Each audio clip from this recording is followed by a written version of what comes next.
Point लिखिए इसमें, प्रकाश की चाल लिख लिए। उसके बाद अगला पॉइंट डालिए, प्रकाश सरल सीधी रेखा को गति करता है। प्रकाश की चाल हो गई। फिर लिखिए सूर्य से पृथ्वी तक, सूर्य से पृथ्वी तक प्रकाश पहुंचने में 8 मिनट 20 सेकंड का समय लेती है। 8 मिनट 20 सेकंड का समय लेती है।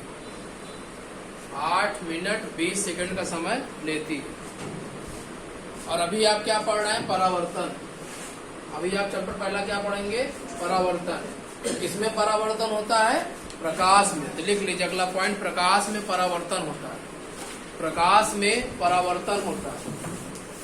प्रकाश में परावर्तन होता है। प्रकाश में परावर्तन होता है। उसके बाद आप क्या पढ़ोगे? अपवर्तन ना। अगला पॉइंट लिख लीजिए, प्रकाश में अपवर्तन होता है। प्रकाश में अपवर्तन होता है। प्रकाश में अपवर्तन होता है। अगला लिखिए, प्रकाश में विवर्तन होता है। ये सारे चैप्टर आप लोग पढ़ोगे। प्रकाश में विवर्तन होता है।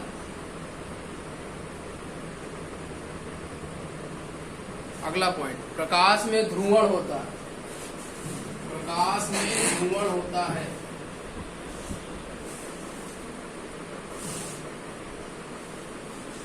अगला पॉइंट, प्रकाश में व्यतिकरण होता है। प्रकाश में व्यतिकरण होता है। प्रकाश में व्यतिकरण होता है। व्यतिकरण होता है। अब इसमें जो है आप क्या पढ़ेंगे? प्रकाश का परावर्तन पहला लेसन। तो प्रकाश के परावर्तन में सबसे पहले हमको दर्पण को जानना जरूरी है। क्या? दर्पण। दर्पण को हम क्या कहते हैं? मिरर कहते हैं। क्या कहते हैं? मिरर कहते हैं। तो जो दर्पण होता है, कोई परिभाषा बताएगा दर्पण? कोई भी दर्पण परिभाषा बताएगा? नहीं बताएगा। देखिए ध्यान से, अगर मान लीजिए कोई एक हम ट्रांसपेरेंट ग्लास लें। ट्रांसपेरेंट मीन्स होता है पारदर्शी। पारदर्शी मतलब एक तरफ से दूसरी तरफ देखा जा सके। जैसे वो वाला ग्लास लगा है पीछे, देखिए ना, एक तरफ दूसरी तरफ हम देख सकते हैं। ये क्या हो गया? आपका कांच हो गया, ग्लास हो गया। अब इसके एक सतह पर हम क्या कर दें? कलई कर दें। कलई मतलब पेंट कर दें, लाल पेंट का ऑक्साइड, ठीक है ना, हरा कशिश, कुछ भी उस पर हम क्या कर दें? पेंट कर दें। या आप नॉर्मली रूप से देखिए, घर में जो आपको शीशा यूज करते हो दर्पण, चेहरा देखने के लिए, उसमें आप उसको आज जाके पीछे का भाग खोलिएगा, देखिएगा या तो लाल कलर का पेंट होगा या तो हरा कलर का पेंट होगा। ये आप चेक कर लीजिएगा, ठीक है ना। तो जब किसी कांच को पीछे की ओर क्या कर देते हैं? कलाई कर देते हैं, यानी पेंट कर देते हैं, तो एक सिरा उसका देखने लायक हो जा सकता है। उसका एक सिरा क्या हो जाता है? देखने लायक हो सकता है।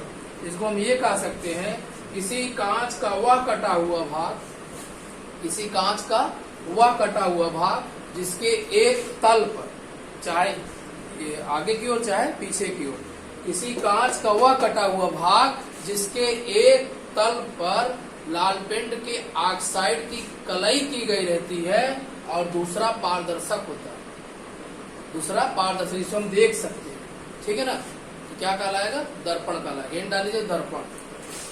एन डाल लीजिए दर्पण। एन डाल लीजिए दर्पण। देखिए, किसी कांच का वह कटा हुआ भाग,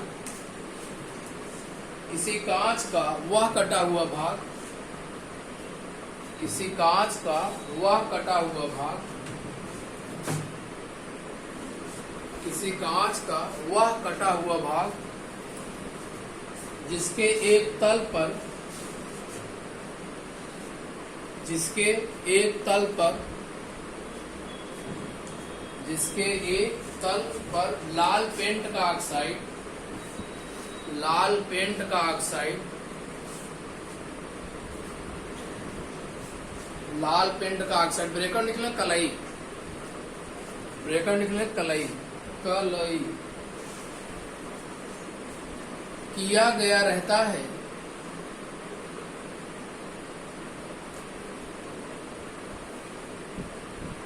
किया गया रहता है तथा दूसरा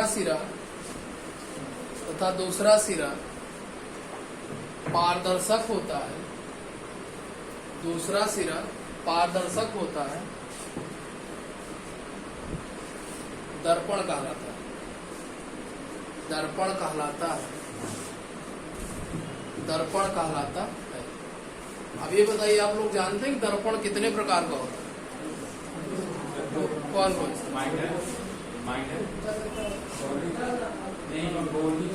दर्पण दो प्रकार का होता है, पहले समझिए। There are two types of mirror, that's are plane mirror and spherical mirror. दर्पण दो प्रकार का होता है। पहला होता है समतल दर्पण। समतल दर्पण जो आप जनरली सामान्यतः आप लोग अपने घरों में यूज करते हैं। पहला होता है समतल दर्पण, दूसरा होता है गोलीय दर्पण। गोलीय दर्पण, इसको हम प्लेन मिरर कहते हैं, ऐसे स्फेरिकल, इसे स्फेरिकल मिरर कहते हैं। तो जो गोली दर्पण होता है, गोली दर्पण के दो भाग होते हैं। गोली दर्पण के दो भाग होते हैं, और एक होता है उत्तल दर्पण, एक होता है उत्तल दर्पण, एक होता है अवतल दर्पण। उत्तल दर्पण में उभरे हुए तल, उत्तल दर्पण में उभरे हुए तल पर दिखाई देता है प्रतिबिंब आपका, और अवतल दर्पण में दबे हुए तल पर आपका प्रतिबिंब दिखाई देगा। ये अवतल हो जाएगा। उत्तल को हम लोग क्या बोलते हैं? कन्वेक्स बोलते हैं, और इसको अवतल को कनकेव कहते हैं। जरा का बनाइए तो नीचे लगा लिख लीजिए। दर्पण दो प्रकार के होते हैं, नंबर 1 समतल, नंबर 2 गोली। बनाइए फटाक से। लिखना है समतल दर्पण। सबसे पहले लिखना है समतल दर्पण। एंड डालिए समतल दर्पण। समतल दर्पण, समतल दर्पण डालिए। समझिए, देखिए, जैसे मान लीजिए कि कोई हमने एक कांच का कटा हुआ भाग लिया। अब ये नेचर पर निर्भर करेगा, इसी प्रकृति पर कि किस प्रकार का कांच है। अगर समतल कांच होगा, उस पर पेंट करेंगे तो समतल दर्पण बनेगा, और अगर गोली कांच होगा तो गोली कांच